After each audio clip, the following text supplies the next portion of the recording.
el vaciamiento de la vesícula biliar. Hemos visto que luego de la ingesta de los alimentos, unos 30 minutos después de la comida, los alimentos, las grasas llegan al duodeno, en especial cuando las grasas llegan al duodeno, se activa la secreción de bilis. Esta secreción de la vesícula biliar, entonces, se debe a que la vesícula es estimulada, la musculatura lisa de la vesícula es estimulada por la colecitocinina. Esta hormona, que se forma en el duodeno, empieza a activar un mecanismo de contracción del músculo liso vesical o vesicular en este caso, y se produce la secreción de la bilis. La bilis atraviesa el esfínter de Owens y llega hacia el duodeno y baña, cubre todo el timo que está llegando desde el estómago. Y en especial, aquí la bilis va a tener una función clave en el metabolismo de las grasas, ¿no? Las sales y los ácidos biliares, en especial las sales biliares, se forman a partir del colesterol. Estas sales biliares son las que van a cumplir esa función detergente que va a permitir aislar las moléculas de grasa individuales y para que sean objeto de la digestión de las enzimas, la lipasa, la fosfolipasa, la colesterol-esterasa. El colesterol, como ustedes saben, se produce en el hígado. Tenemos dos tipos de colesterol. Un colesterol endógeno, que lo producimos en el organismo, los hepatocitos producen colesterol, y también el colesterol exógeno, el que consumimos con los alimentos grasos de origen animal. Ahora, el colesterol es esencial para la formación de muchas sustancias. Ya a partir de mañana vamos a entrar a endógeno y vamos a ver que hay hormonas que se forman a partir del colesterol. Las hormonas sexuales se forman a partir del colesterol. El cortisol se forma a partir del colesterol. La aldosterona se forma a partir del colesterol. El colesterol entonces es precursor de varias sustancias orgánicas. Por eso que a las hormonas sexuales también se los conoce como hormonas esteroideas, ¿no? ¿Por qué? Porque proceden del colesterol. Ahora, el colesterol cuando se destruye en el hígado, ya su metabolismo, va a dar origen a las sales biliares. Estas sales biliares, el ácido fólico, el ácido fenoxidesoxicólico, son ácidos que se van a combinar con la glicina y la taurina, ¿no? Y forman el ácido glucoconjugado y el tauro conjugado. Estos ácidos biliares son los que van a intervenir directamente en el metabolismo, en especial en la función detergente de la bilis. ¿Qué hacen? ¿No? Lo que hacen es aislar las partículas de grasa, las envuelven y las separan unas de otras. Disminuyen la tensión superficial de las grasas. Imagínense, la tensión superficial del agua es intensa, ¿no? Como hemos visto. La de las grasas es mucho mayor que la del agua. Favorecen la fragmentación, la individualización de las moléculas de grasa. Y luego ayudan a su absorción, porque los ácidos grasos, las monoglicéridos, el colesterol, los fosfolípidos, van a ser encapsulados, van a formarse lo que se conoce como las micelas, que son partículas diminutas en las que hay una molécula de que va a ser absorbida a nivel del epitelio intestinal. Entonces, ahora, las sales hepáticas tienen una característica muy particular, aunque, fíjense, son sustancias que se eliminan o se forman a partir del colesterol que ya no necesitamos, que se conjugan con otras sustancias que tienen que ser eliminadas junto con las heces fecales. De hecho, estas sustancias van a ser parte de las heces fecales, pero no se eliminan fácilmente. Y esto se debe a que recirculan. ¿Qué quiere decir? Llegan al duodeno, favorecen a la acción detergente de las grasas, ayudan a la absorción de las grasas y luego son también absorbidos nuevamente hacia la circulación. Y por la circulación, por las venas mesentéricas, llegan a la vena porta, de la vena porta al hígado, y en el hígado otra vez pasan a la bilis y otra vez se dirigen hacia el duodeno y participan del proceso de absorción y de digestión de las grasas, y otra vez son absorbidos. A esto se conoce como circulación enterohepática. El 94% de todas las grasas, de todas estas sales biliares que están en el duodeno se reabsorben, y solo el 6% se eliminan con las heces. Ahora, recirculan unas 17 veces. Se calcula que, por ejemplo, un ácido o una sal biliar que por primera vez llega al duodeno, 17 veces va a ser reabsorbida antes de ser eliminada. Por eso es que el 94% de todos estos ácidos, estas sales biliares se reabsorben. Entonces el organismo los reutiliza, ¿no? Ahora, otra función que tiene la secretina es también favorecer la secreción biliar. La secretina ayuda también a una secreción acuosa que diluye la bilis en las células epiteliales de los conductivos del hígado. Luego, esa bilis diluida llega hacia la vesícula y ahí se vuelve a concentrar, ¿verdad?, en la vesícula. Pero en el hígado, la secretina favorece también a que se produzca una bilis diluida de fácil circulación. Bien, el colesterol entonces se elimina también a través de la bilis, ¿no? Una buena parte de la bilis tiene colesterol. De hecho, las sales biliares, los ácidos biliares se forman a partir de este colesterol que nuestro organismo ya destruye en el hígado y lo elimina. Ese colesterol entonces sirve para formar las micelas con estas sales y ácidos biliares. Pero fíjense que hay personas que suelen tener tendencia a formar cálculos biliares, ¿no? Los cálculos son las formaciones sólidas.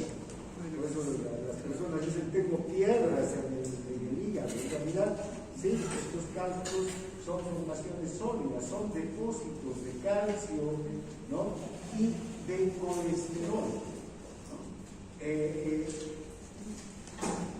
No se sabe todavía, en realidad, la ciencia cierta cómo se forman los cálculos, pero bueno, se ha visto que por una parte interviene la dieta, ¿no? Personas que tienen dietas muy grasas pueden tener tendencia a formar cálculos, pero hay personas que no tienen las dietas muy grasas e igual tienen cálculos. Entonces también hay aspectos genéticos en la formación de los cálculos. El hecho es que los cálculos están muy relacionados con esta capacidad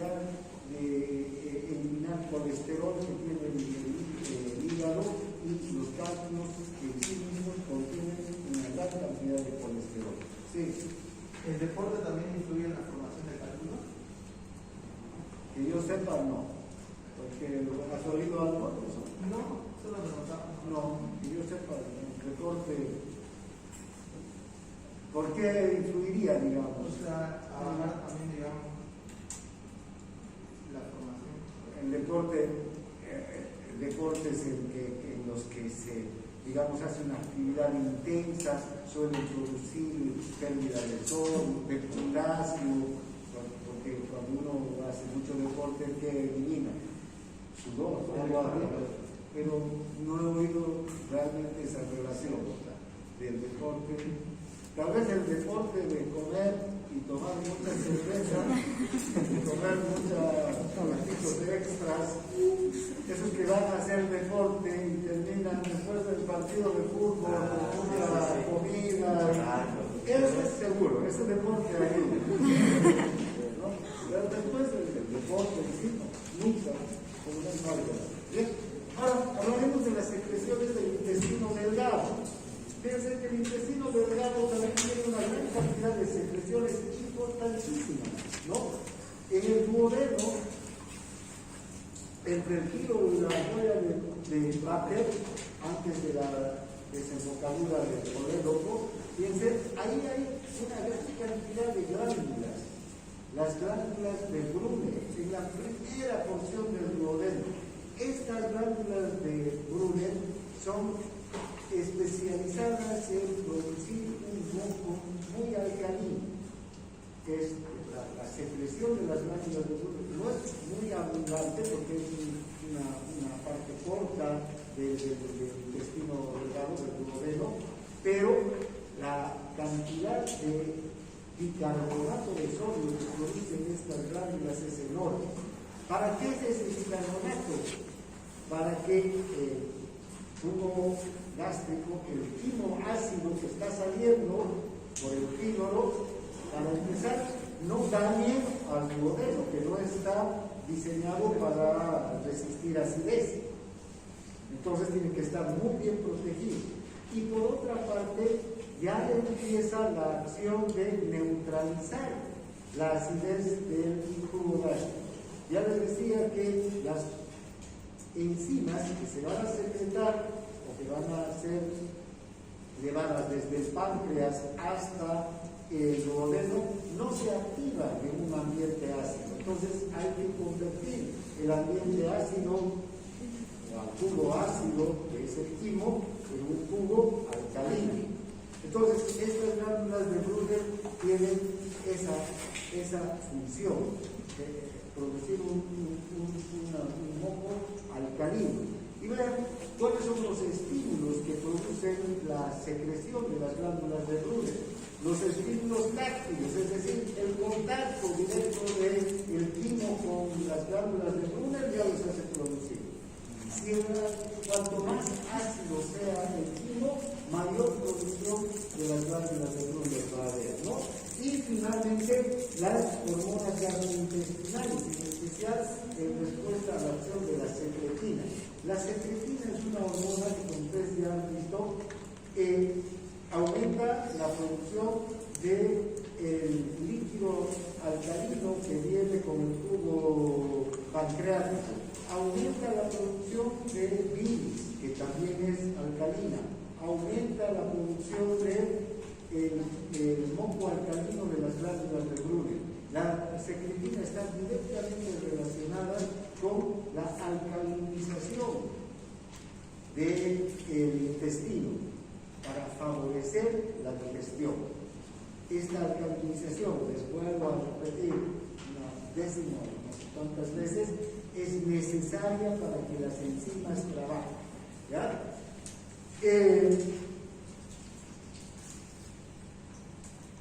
Bien. Me fui atrás, ¿no? Sí. Ahora, el intestino delgado, como ustedes saben, tiene la función esencial de terminar la digestión de los alimentos y absorberlos. Las células, los enterocitos del intestino delgado, tienen sus propias enzimas. Tienen enzimas que son capaces de digerir el último paso en el metabolismo, de producir el último paso en el metabolismo de los hidratos de carbono y de las proteínas. Tienen enzimas que van a convertir los disacáridos en monosacáridos y los dipéptidos en aminoácidos. Dipéptidos en aminoácidos. Es decir, los enterocitos no pueden absorber disacáridos, no pueden absorber dipéptidos. ¿Qué absorben? Glucosa, fructosa, que son monosacáridos, ¿no? Galactosa pueden absorber, pero no pueden absorber, por ejemplo, sacarosa, no pueden lactosa. Tienen necesariamente que digerir estos disacáridos y convertirlos en monosacáridos. Entonces ellos tienen sus propias enzimas, los enterocitos. Además, también el intestino delgado produce una gran cantidad de moco y una gran cantidad de líquido alcalino con bicarbonato. Esta secreción del intestino delgado es importante, aunque el intestino delgado a su vez absorbe también mucha agua. Entonces, en estos enterocitos hay un transporte,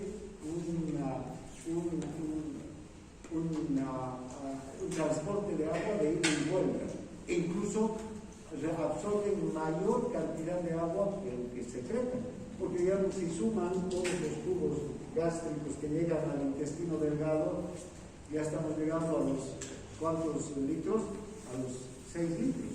Todo eso tiene que absorberse, porque apenas 1,5 litros va a pasar al colon. Entonces todo lo demás se tiene que absorber en el intestino delgado. Bien, entonces, ahora, ¿dónde se producen dónde están las células especializadas de secreción y absorción, los enterocitos, en el intestino delgado? Están aquí, en las criptas de Lieberkühn, ¿no? Que están ubicadas en las vellosidades, en las microvellosidades del intestino delgado. Estas criptas de Lieberkühn, ¿no?, tienen diferentes tipos de células. Tienen células caliciformes que producen moco, que lubrica la cavidad, lubrica el contenido. Y están los enterocitos que secretan agua, electrolitos.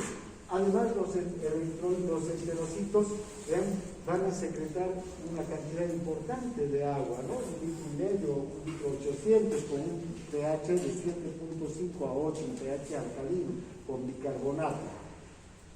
Y además, estos mismos enterocitos tienen las enzimas, ¿no?, que van a producir la última digestión de los alimentos.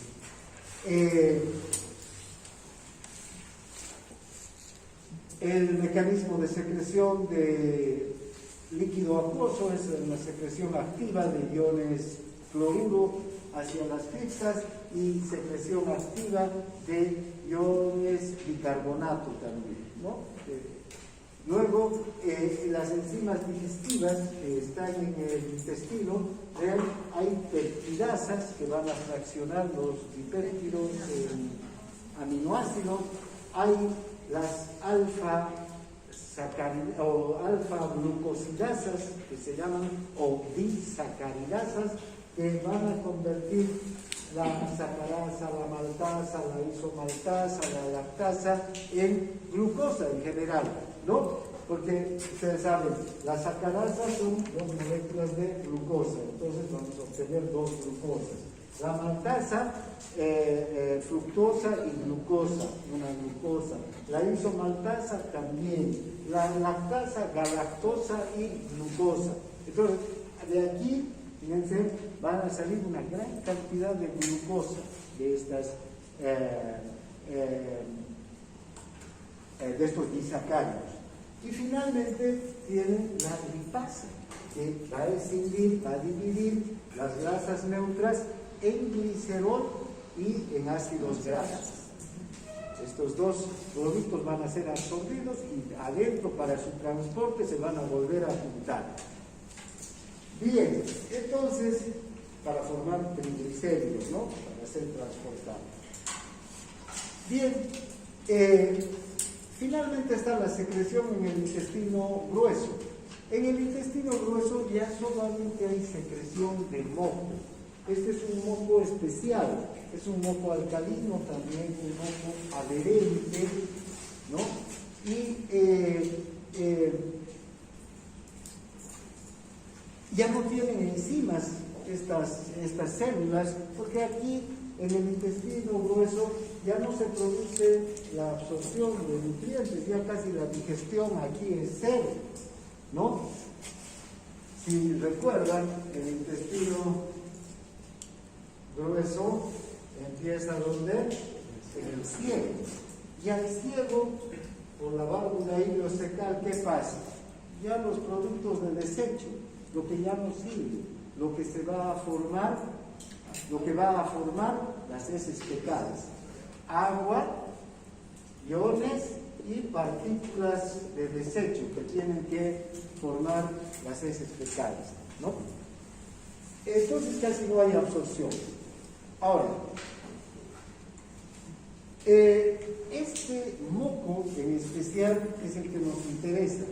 Es un moco muy adherente, el moco que produce el intestino grueso. Este moco se adhiere con facilidad a las partículas de desecho que se están eliminando. Es un moco anfótero además. Fíjense, ¿recuerdan? Las sales biliares que hacen, separan las partículas. Este moco hace lo contrario, une a las partículas. Si esta es una partícula de desecho, estas son partículas de desecho dispersas, el moco rodea a las partículas y después, gracias a la propia acción del moco adherente y a los movimientos del intestino grueso, estas partículas son unidas, ¿verdad? Agrupadas. Entonces, el moco es el que se las está uniendo, las está adhiriendo unas con otras, y al final, al recto que llega, heces fecales formadas, fáciles de ser eliminadas, ¿no? Porque fíjense, si no hubiera este moco, la eliminación de las heces fecales sería muy difícil, ¿no? O no habría posibilidad, o sea, otro mecanismo, o tendría que ser un moco más fluido, como el de las aves. ¿Cómo son las heces fecales de las aves, la gallina, por ejemplo? ¿No? Bien acuosa, ¿no? Pero con moco también. Pero ese no es un moco como el que forma parte de las heces fecales del humano, ¿no? Es un moco mucho más acuoso. Este, en cambio, es limpia la formación de esas heces fecales semisólidas que nosotros eliminamos, y no solamente los humanos, sino muchas especies eliminan unas heces fecales bien formadas y semisólidas. Bien, el parasimpático aquí es el que va a estimular la secreción de este moco adherente. Bien, hasta aquí entonces todo lo que es la secreción. Ahora hablaremos, para terminar, sobre la digestión y absorción en el tubo digestivo. Aunque ya hemos hablado y hemos adelantado muchos de estos aspectos, vamos a ir viéndolos en detalle. Fíjense, la digestión de los alimentos se realiza mediante la hidrólisis. La hidrólisis, ¿qué quiere decir? La división de una molécula en moléculas más simples, ¿no es verdad? También otro término es la escisión, o sea, se rompen enlaces que unen dos moléculas y al romperse el enlace químico vamos a obtener dos moléculas simples. Esta hidrólisis no es sencilla, desde luego. Por ejemplo, la hidrólisis de los carbohidratos los vamos a hacer mediante reacciones bioquímicas. Los carbohidratos no se hidrolizan fácilmente, ¿no? Y se dividen solo por la presencia del agua. Necesitan la presencia del agua, pero además necesitan la presencia de una enzima, un catalizador que pueda romper el enlace químico y separar una glucosa de otra, una glucosa de una fructuosa.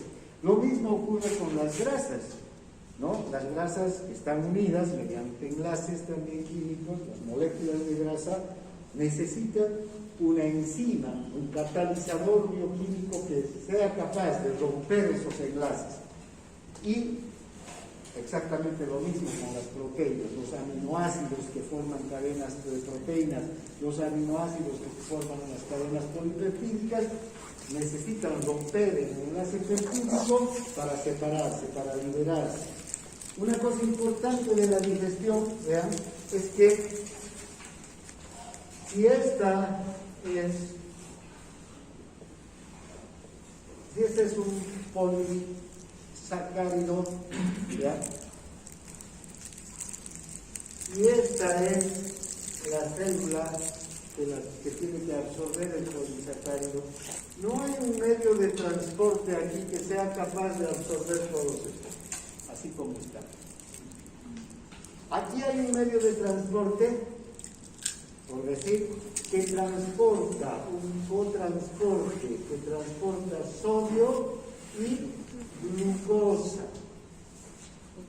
Pero no hay un medio de transporte que logre transportar sodio o cualquier otra cosa y un polisacárido.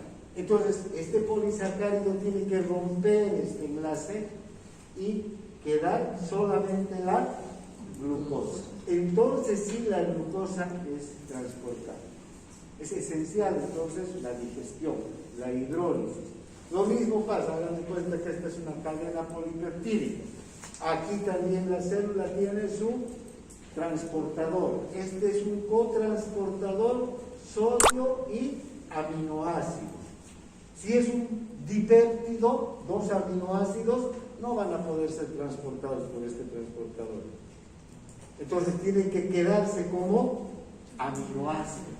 Un solo aminoácido sí es transportado. ¿Está claro? Por eso la digestión es esencial, esta hidrólisis, esta ruptura de los enlaces de moléculas complejas para convertirlas en moléculas más simples. Ahora, ven, la hidrólisis de los nutrientes, los polisacáridos, de los hidratos de carbono, de las grasas y de las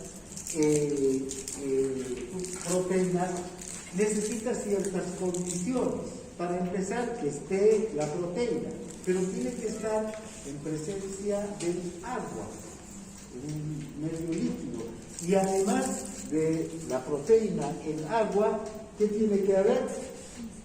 La enzima. ¿No es verdad? Si no hay enzima, no hay hidrólisis. Bien. Ahora, una cosa es y esto han debido ver ustedes en bioquímica, que cuando el proceso inverso, cuando dos aminoácidos están sueltos o dos glucosas están sueltas y se unen para formar un dipéptido o un disacárido, el proceso se conoce como condensación. ¿No es verdad? Y este proceso de condensación lo que hace es que una de las moléculas, una glucosa, libere un hidrógeno para la formación del enlace y el otro libere oxidrilo.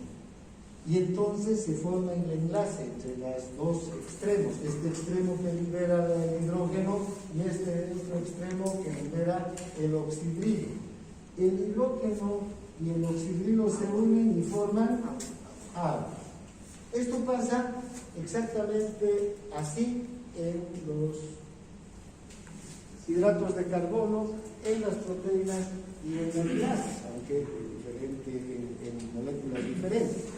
Ahora, el proceso inverso, entonces, después bioquímica, el proceso inverso, la hidrólisis, entonces es romper este enlace. Pero para romper el enlace tiene que estar la enzima, pero tiene que haber el hidrógeno que se le devuelva a este extremo y el oxidrilo que se le devuelva a este otro extremo. ¿No es verdad? Entonces, por eso es que la hidrólisis se hace siempre en el agua, por eso se llama hidrólisis, porque vamos a devolver el hidrógeno a la una molécula y el oxidrilo a la otra molécula, ¿no? Entonces, aquí tenemos los dos procesos, ¿no? La condensación para formar el disacárido. Al formarse el disacárido, ¿vean? Se libera oxidrilo y hidrógeno de cada una de las moléculas y se libera agua, ¿no es verdad? Pero luego esta misma agua se va a devolver cuando se hace la ruptura del enlace, este enlace que se rompe, el oxidrilo a la una molécula y el hidrógeno a la otra, ¿no? Para que se una a este oxígeno. Y entonces tenemos la formación, esta es la condensación y la ruptura, la hidrólisis. Aquí, por ejemplo, este hidrógeno, más este hidrógeno, el oxígeno han sido devueltos desde el agua, ¿no? Bien, esto es la hidrólisis de los hidratos de carbono. Exactamente igual se produce la hidrólisis de las grasas, pero las grasas, como son los triglicéridos, aquí intervienen 3 moléculas de ácido graso y una molécula de glicerol. Se hidrolizan entonces los triglicéridos en 3 ácidos grasos, ¿no? Y una molécula de glicerol. Lo mismo entonces sucede. La condensación, ¿qué va a ser? Cuando 3 moléculas de ácido graso se unen a una molécula de glicerol, ¿no es verdad? Y se liberan 3 de agua. Si interviene la lipasa, fíjense, vamos a tener la molécula de glicerol por una parte, aquí, y las 3 moléculas de ácido graso por otra, ¿no? ¿Está bien? Con el tema de las proteínas pasa lo mismo, ¿ya? Produce la condensación cuando se hace el enlace peptídico entre 2 aminoácidos. De 2 aminoácidos formamos un dipéptido. 3 aminoácidos, un tripéptido. Más de 10 aminoácidos, un péptido. Más de 100 aminoácidos, un péptido, una proteína, ¿no es verdad? Ese depende del número de aminoácidos, de qué tan grande es la cadena. La condensación entonces lo que hace es formar el enlace peptídico. La hidrólisis lo que hace es romper el enlace peptídico. Cuando se condensa y se forma el enlace peptídico se libera agua. Cuando se hidroliza, en cambio se devuelve el agua, las 2 moléculas de oxidrilo y de hidrógeno, a los aminoácidos. Fíjense, aquí tenemos también, ¿no?, los 2 procesos.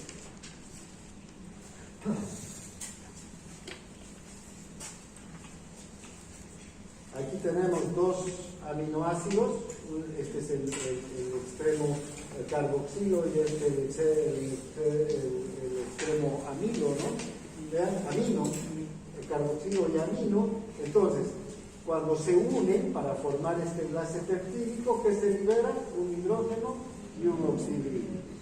Cuando aquí interviene la enzima, ¿no?, una peptidasa, ¿qué va a hacer? Romper este enlace peptídico, y para eso tiene que devolver de esta agua un hidrógeno y un oxígeno.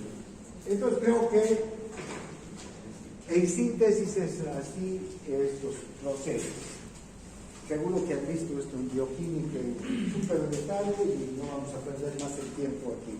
Solo es recordar. Bien, ahora, ¿cómo es la digestión de los hidratos de carbono entonces? Ya sabemos que lo hacen por hidrólisis. ¿Y esa hidrólisis qué necesita? De enzimas. ¿No es verdad? Enzimas. Entonces, nosotros cuando nos alimentamos e ingerimos hidratos de carbono, los hidratos de carbono, ¿cómo vienen, digamos, en el alimento? Como harinas, como pan, como fideos, como yuca, ¿no? Vean, todas las papas, todos los hidratos de carbono que ingerimos. Estos hidratos de carbono, estos alimentos, ¿qué tienen? Almidones. ¿Y qué son los almidones? Cadenas de glucosa. Pero también vienen como disacáridos. La sacarosa, la lactosa y básicamente la maltosa también, que la maltosa en realidad es un disacárido que tiene dos glucosas. Muchas maltosas, ¿qué van a ser? Un almidón, ¿no? La sacarosa tiene la característica de que tiene una glucosa y una fructosa. Y la lactosa tiene una glucosa y una galactosa. Estas azúcares simples, ¿vean? La sacarosa está en la leche, en las frutas, en las plantas, y la lactosa está en la leche. Y los almidones, como les decía, en todas las comidas que son harinas y derivados del trigo, del maíz, de la papa, de la yuca, del arroz, en fin. Bien, ahora, cuando ingerimos entonces estos alimentos, tienen que ser digeridos. ¿Dónde empieza la digestión? Voy a ir con diapositiva y diapositiva nos vemos a esta única, que es la que nos va a mostrar cómo sucede la digestión. ¿Ya? Con detalle vamos a ir viendo. Fíjense, si aquí en la boca ingerimos, y la primera enzima que empieza a actuar en la digestión es la alfa-amilasa o la amilasa salival, la que está en la saliva. ¿Recuerdan? Esta alfa-amilasa, ¿por quién es estimulada en su síntesis y en su secreción? Por el parasimpático, ¿no es verdad? Y en especial es sintetizada en las glándulas parótidas.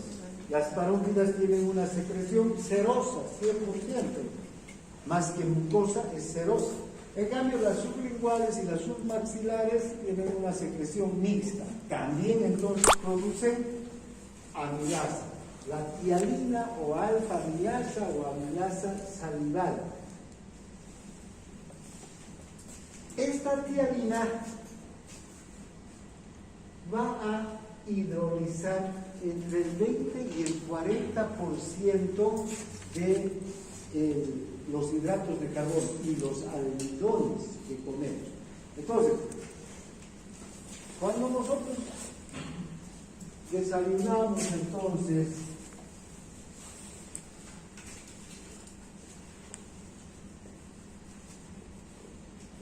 ya, aquí está la boca, la boca, empieza aquí la digestión de los hidratos de carbono, ¿sí?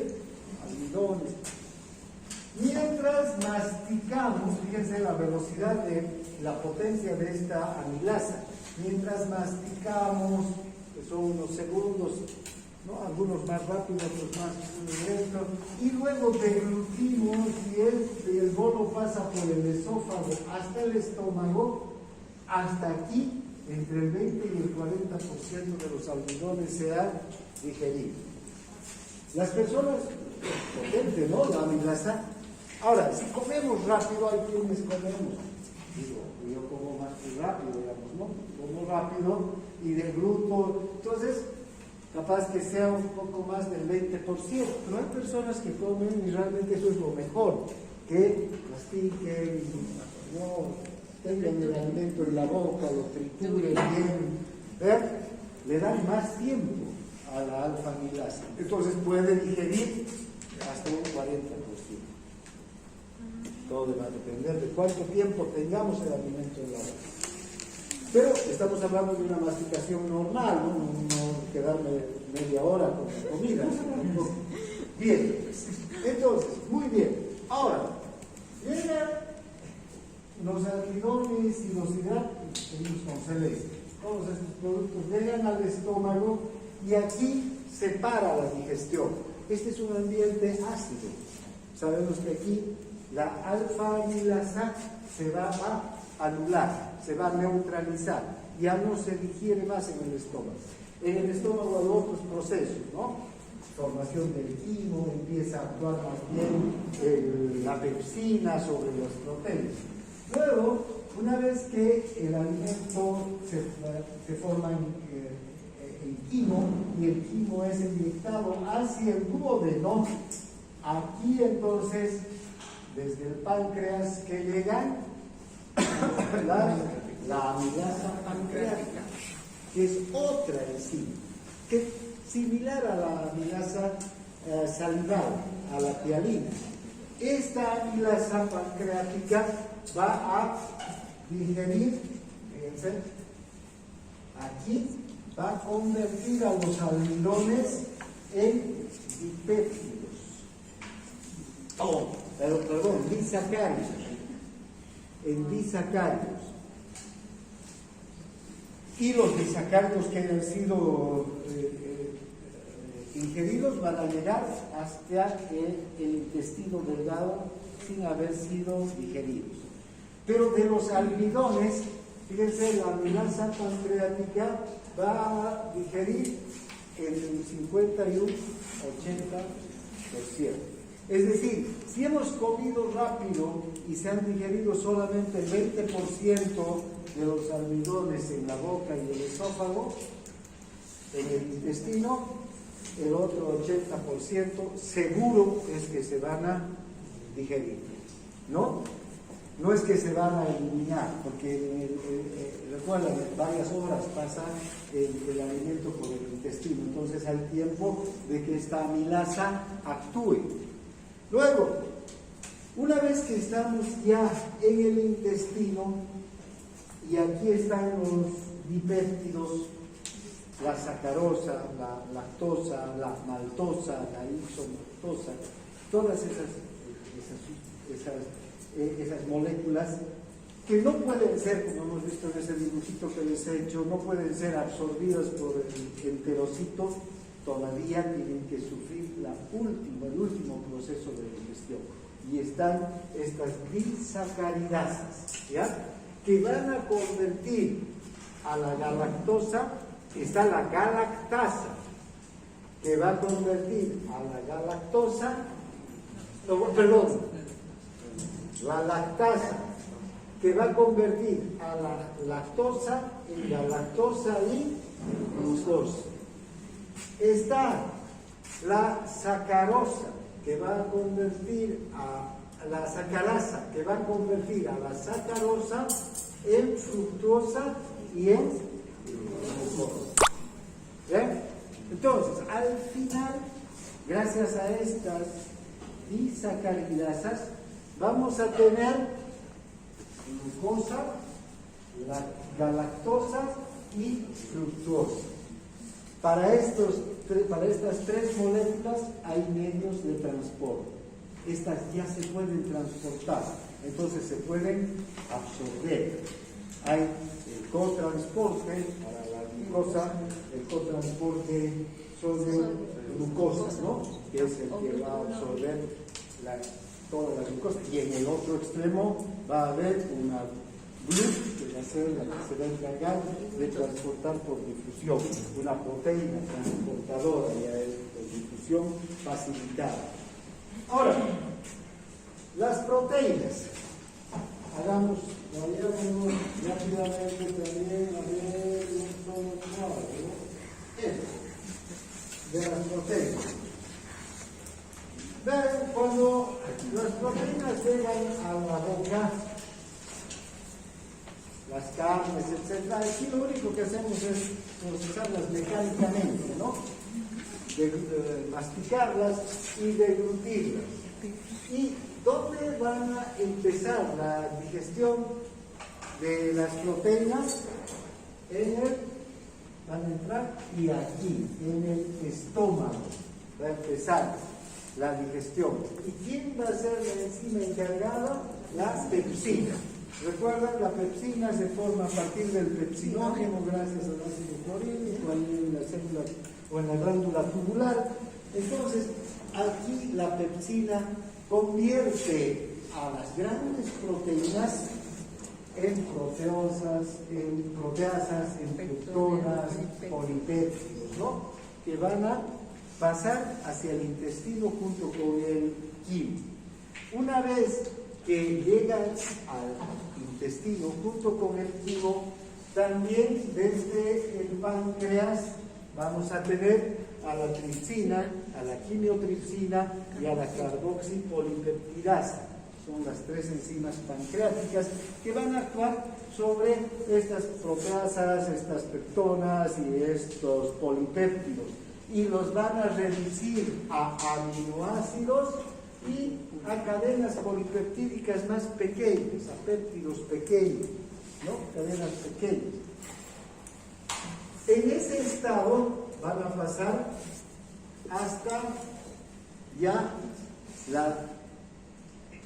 el borde del cepillo del intestino, de las criptas. ¿Y qué va a ocurrir aquí? Las enzimas que tienen los enterocitos, las peptidasas, son las que van a terminar la digestión. Todas esas pequeñas cadenas de polipéptidos, dipéptidos, tripéptidos, ¿no?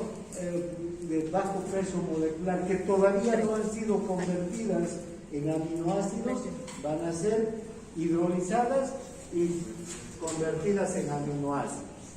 Y ahora sí, el intestino puede absorber los aminoácidos, porque hay un cotransporte también, sodio-aminoácidos en las células, ¿no? Esos aminoácidos pueden ser absorbidos desde el intestino hacia el interior del organismo. Finalmente está la digestión de las grasas. Aquí la digestión de las grasas tiene su propia particularidad. Primero, vamos a ingerir las grasas.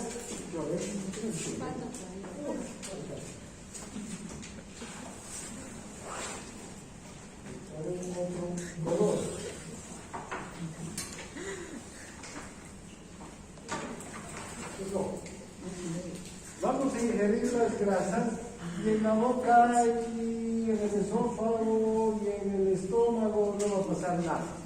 Se va a formar el quimo. Una vez que el quimo pasa al intestino, ¿con quién se va a encontrar primero la grasa? Con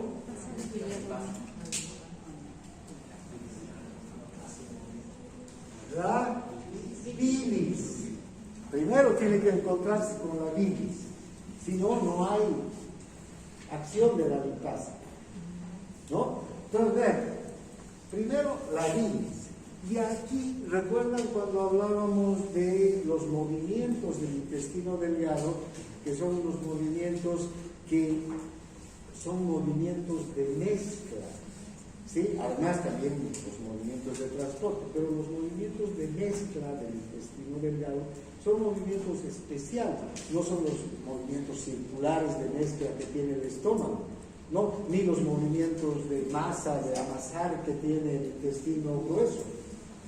Los movimientos del intestino delgado son unos movimientos que agitan el contenido, ¿sí? Todo alquimo lo agita. Cuando nosotros lavamos ropa o en la lavadora, si tienen lavadoras, pero lo más común, cuando lavamos ropa para sacar la grasa de la ropa y echamos el jabón, ¿qué tenemos que hacer? Agitar el agua y mezclar, ¿no es verdad? Hagan de cuenta que ese mismo movimiento se hace en el intestino, ¿sí?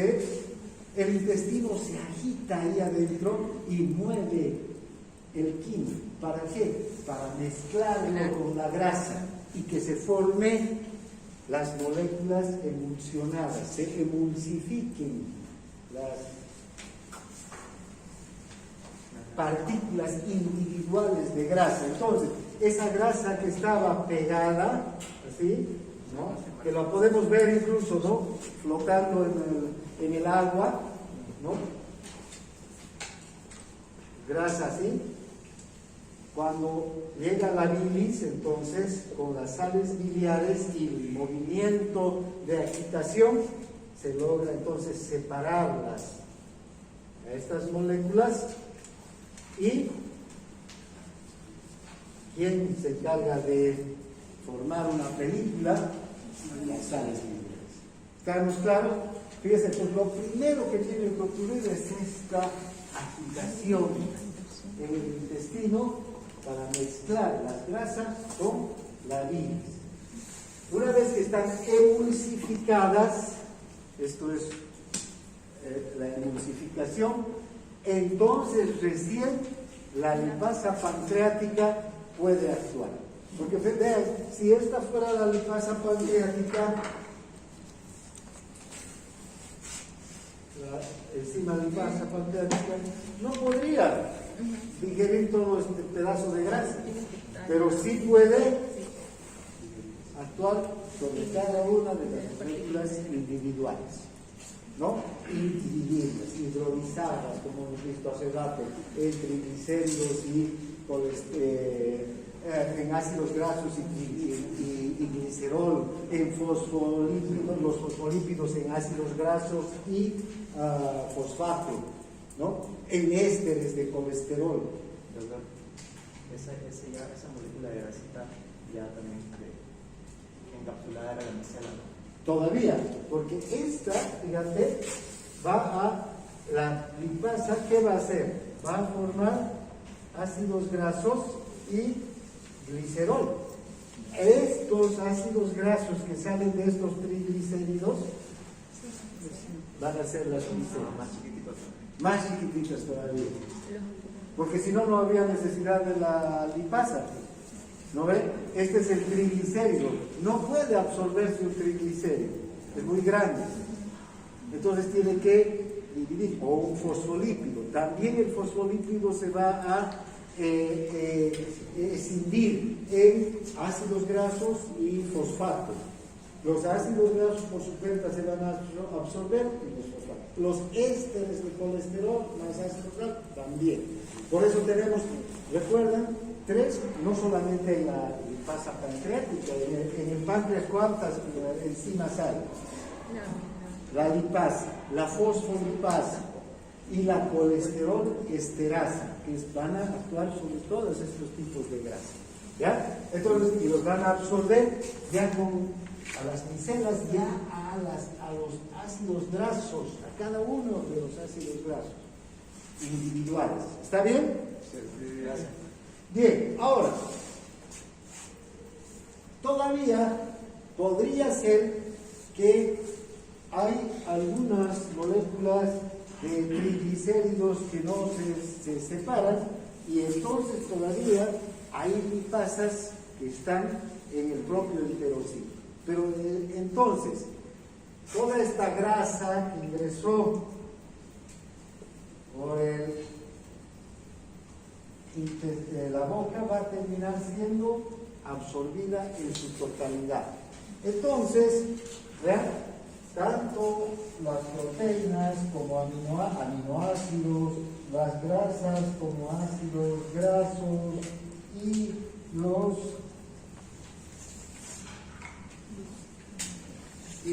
de carbono como glucosa, como monosacáridos pondremos, ¿no? Porque glucosa, galactosa y fructosa se van a absorber. ¿Ven? Van a terminar llegando a agua.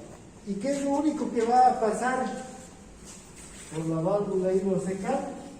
Ya, productos de desecho. Los productos de desecho, lo que ya no nos sirve, eso ya no se digiere. Por eso que en el intestino grueso no hay enzimas digestivas. Ya lo único que se va a hacer es formar las heces fecales para expulsarlas. ¿No? ¿Está claro? Ese es el proceso de digestión. Ahora, bueno, ya la digestión de las sales biliares, ya hemos hablado de esto también, el colesterol, los fosfolípidos, se forman las micelas, de los triglicéridos, de los fosfolípidos, y bueno, ¿cuáles son los principios básicos entonces de la absorción intestinal? Vean, una cosa es que en el intestino delgado, aquí además se va a absorber agua. No solamente estas agua, iones se van a absorber, vitaminas, otras sustancias también, ¿no? Fosfatos. Pero hablando del agua, fíjense, si tomamos agua, 1,5 litros, por decir, de agua, ¿dónde va a llegar esa agua? Al intestino delgado. Después del intestino delgado se tiene que absorber. No sale con las heces esa agua, ese 1,5 litros, a no ser que estemos con diarrea, ¿no? Una infección intestinal. Pero si estamos sanos, esa agua se va a absorber. Después lo vamos a eliminar por la orina. Va a ir al riñón y se va a ser eliminada por la orina. Pero se va a absorber 1,5 litros de agua. Luego, recuerdan, si sumamos la saliva, ¿no? La secreción del jugo gástrico, la bilis, el jugo pancreático, la secreción del propio intestino delgado, podemos llegar fácilmente a unos 7,5 litros de agua adicionales, que también salen hacia dónde? Hacia el tubo digestivo y llegan al intestino delgado.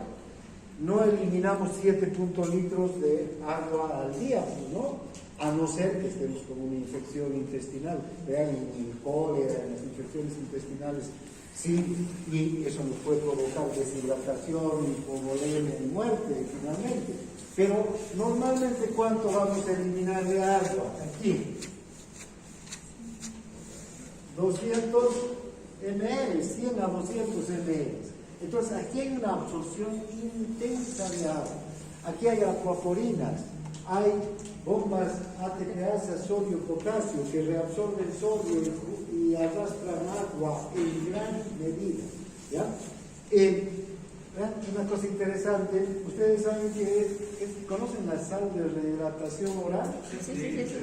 Ese es uno de los mejores inventos, o de los mejores descubrimientos, inventos que ha habido en la medicina. Antes no se sabía por qué nos deshidratábamos, para empezar. ¿Por qué eliminábamos tanta agua? No era muy comprensible para el humano. Vean que si el paciente, el enfermo con diarrea, moría por deshidratación, eliminando agua por las heces fecales, si no tomaba agua. No podía entender muy bien el desequilibrio osmótico y todo lo que se produce en el intestino, ¿no?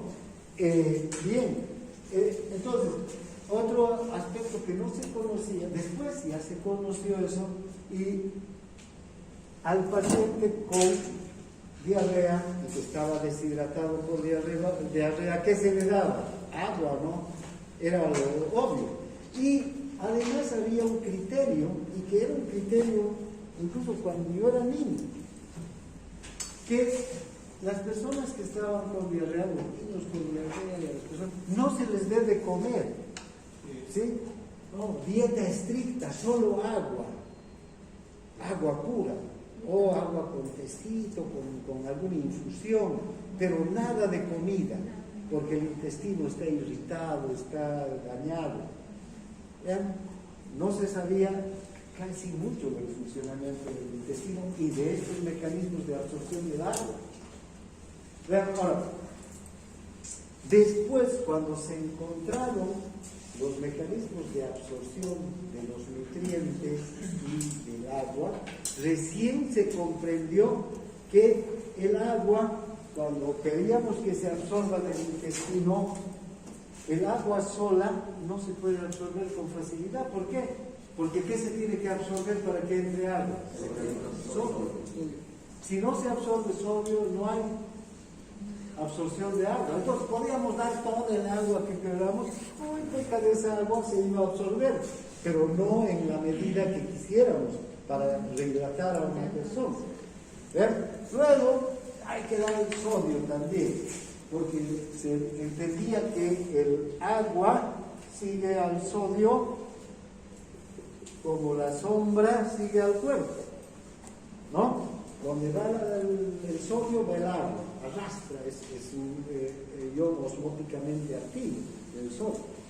Bien, pero se empezó a dar agua con sal, con sodio, y tampoco funcionaba bien. ¿Por qué? ¿Cuál será la razón? Y se seguía con la idea de que dieta cero, ¿no? ¿Cuál será? Tiene que hacer isotónica, ¿no? ¿Ya? ¿Qué más? Fíjense, estos mecanismos de absorción que acabamos de hablar hace rato, estas dos bombas, estos dos cotransportes, aquí está la ATPasa que va a activar estos dos cotransportes. Esta ATPasa necesita de sodio, pero este cotransporte no va a funcionar si no hay glucosa y sodio. Por eso es que las sales de rehidratación, ¿qué traen? Glucosa, sodio y potasio. ¿Ven? Para que estos medios de transporte se activen, porque si no se unen las dos moléculas, el medio de transporte no funciona. No hay la fosforilación, no hay... Y esta ATPasa está bloqueada, ¿no es verdad? Mientras si se unen. Ahora, ¿por qué también se dice ahora? No, hay que alimentar, hay que dar la comida, la persona con diarrea tiene que alimentarse, hay que darle su dieta normal, es decir, no una dieta irritante, no una dieta sobrecargada en grasa, ¿no? Que tenga aminoácidos, todo, porque este otro, ¿cómo funciona? Sodio y aminoácidos. Entonces una persona que recibe la dieta normal va a poder activar los medios de absorción de sodio en primer lugar. Pero si se absorbe el sodio, enseguida el agua, ¿no? Vean, porque ya la osmolaridad va a ir variando. La osmolaridad va a ser mayor, ¿no? En el líquido intersticial, entonces va a poder arrastrar agua desde el ambiente del intestino. ¿Ya? Por eso es que el intestino absorbe tanta agua, porque además absorbe todos los nutrientes, las sales que requiere. ¿Está claro? Sí, mira acá. Bien, y vean qué cantidad de agua. ¿Cuánto entonces? Hasta aquí tenemos 9 litros, ¿no? 9. Pero si descontamos este 1,5 litros que a través de la válvula hidrocecal va a ir al colon, entonces tenemos que por lo menos 7,5 litros de agua el intestino absorbe al día. Que un trabajo intenso. Entonces, de todos los medios de transporte que están en las vellosidades, en las microvellosidades. Esta agua que pasa al colon sirve para combinar, mezclar el moco en el colon y formar las heces fecales, que ya hemos hablado de eso. Ahora vean, nuestro intestino, ¿cuánto mide? ¿Cuánto mide el intestino delgado? sabes? 7 metros. 5 o 7 metros, ¿no es verdad? Si fuera una manguera lisa, el intestino, ¿sí? Si fuera una manguera así lisa, la superficie de absorción solo sería estos 7 metros, ¿sí? Nada más. Pero fíjense cómo aumenta increíblemente la superficie de absorción del colon o del intestino delgado para que se pueda absorber todo lo que comemos, es decir, nuestro organismo no desaprovecha nada. Así que si ustedes comen mucho, todo va a absorber. Si comen poco, lo poco que han comido va a absorber. No desperdicia nada. En las heces fecales no van a encontrar aminoácidos, no van a encontrar glucosa, ¿no? Porque son nutrientes. Nos cuesta a los animales conseguir esos nutrientes. Luchamos por esos nutrientes. Entonces nuestro intestino no los va a eliminar, no los aprovecha. Ahora, fíjense cómo aumenta la superficie de absorción. Primero hay estas válvulas conviventes o pliegues de Kerkring, ¿no? Que son invaginaciones. Entonces, en vez de ser así liso el intestino, es con estas válvulas conviventes o pliegues de Kerkring, ya, por decir, fíjense cómo aumenta la superficie de absorción. Todo esto es superficie de absorción. De lo contrario, solamente hubiera sido esta partecita, ¿no? Aumenta la superficie de absorción. Por una parte. Luego están las vellosidades, que también, estas vellosidades, que suelen aumentar también la superficie de absorción. La presencia de las vellosidades, primero las válvulas conviventes, 3 veces aumentan la superficie de absorción. Las vellosidades hacen que aumente hasta 10 veces, ¿sí? Y todavía tenemos las microvellosidades que están aquí ya a nivel de las células epiteliales, ¿no? Donde esas microvellosidades van a permitir que se incrementen 20 veces la superficie de absorción. Si pondríamos en conjunto pliegues de Kerkring, vellosidades y microvellosidades, hace que se aumente 1000 veces esa superficie de absorción. Por eso es tan importante el intestino delgado. Si pusiéramos a todas estas estructuras una al lado de otra en un campo abierto, ocuparía un espacio de 250 metros cuadrados. Qué grande, 250, 10 por 25 metros, ¿no?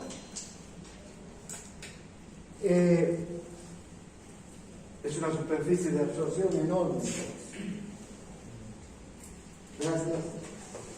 Bien, ahora, fíjense, las vellosidades tienen una organización especial para la absorción. Fíjense, esta es una velocidad que está en el intestino. Vean cómo tiene, podemos observar en primer lugar que vienen unas arteriolas, los capilares, las venas y además linfáticos, ¿no? Todas estas estructuras están para la absorción. Los nutrientes entonces se absorben hacia estas estructuras y luego por las venas ya salen hacia la mesentérica, la porta, al hígado y después a través de la hepática a todo el organismo, a todas las células con los nutrientes, ¿no? Si hacemos un corte transversal también podemos ver aquí los hepatocitos en las velocidades y tanto el árbol arterial como venoso, los capilares y los linfáticos. Estos linfáticos se llaman linfáticos pilíferos porque por aquí se absorbe los ácidos grasos. Los ácidos grasos no se absorben a los capilares sistémicos y no pasan a la sangre. Primero pasan a la linfa, luego al conducto torácico y después recién a la linfa, a la sangre. ¿Ya? Bien. Bien, cada día entonces nuestro intestino delgado es capaz de absorber en una dieta normal de un adulto joven, pero que no es, digamos, que no tenga sobrepeso, no tenga un cuerpo demasiado grande. Vean, se van a absorber varios cientos de hidratos de carbono, de granos, 100 gramos de grasa, 50 a 100 gramos de aminoácidos, 50 a 100 gramos de iones en general y 7 a 8 litros de agua. Eso es en la mayor parte de ustedes, una comida normal, ¿no? Nutritiva, que tenga variedad de alimentos. Pero, fíjense, si hablamos de un obeso, una persona que come mucho todo el día, que tiene esos estómagos que aumentan su capacidad, ya no de 1.8 litros, sino pueden tener hasta 5 litros, 4 litros y medio de capacidad. Fíjense, puede tener una capacidad de absorción del intestino de varios kilos de hidratos de carbono, ya no cientos de gramos, sino kilos de hidratos de carbono. 500 gramos de grasa, medio kilo de grasa, medio kilo de 500 a 700 gramos de proteínas y 20 o más litros de agua. Entonces, si nosotros comemos esa cantidad, nuestro intestino es capaz de absorber. ¿Y dónde va a llevar todo eso? A la sangre. Y la sangre hacia el tejido graso. Pues que no sé por qué engordaré, no, sabemos por qué engordamos, porque comemos más de lo que invertimos en realidad en energía. La persona ¿No? que come ni come. ¿Vean? Entonces, estas personas que comen, imagínense, han visto esos grandes comelones, comen 5 hamburguesas de este tamaño, con un montón de papas fritas y 2 o 3 refrescos maltosas, malteados, ¿no? Esas competencias de comedores.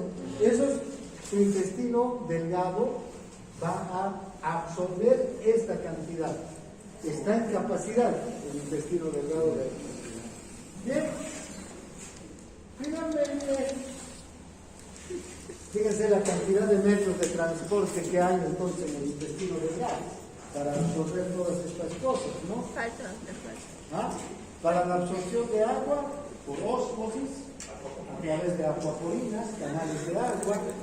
Para la absorción de iones hay transporte activo, bombas arteriosas, el cloro por difusión, el sodio por transporte activo, el bicarbonato también absorción activa, el calcio por transporte activo, hierro por transporte activo, potasio, magnesio, fosfato, todos estos por transporte activo, primario, secundario, por transportes, contratransportes, y la aldosterona potencia aquí la absorción de sodio cuando hay disminución de sodio, y están la glucosa, los aminoácidos que se van a transportar por contratransporte. Vean, ahí está el contratransporte sodio, aminoácidos, glucosa, sodio, todos estos mecanismos los vamos a encontrar en el intestino delgado. Bien, hasta aquí entonces nuestra clase de hoy. En el intestino grueso, ya para acabar, no hay absorción de nutrientes, solo de agua y de iones solo. En el grueso, para formar las heces fecales. ¿Hay contratransporte ahí o no hay de colon? No, porque solamente se absorbe el sodio por transporte activo y se absorbe el agua por ósmosis.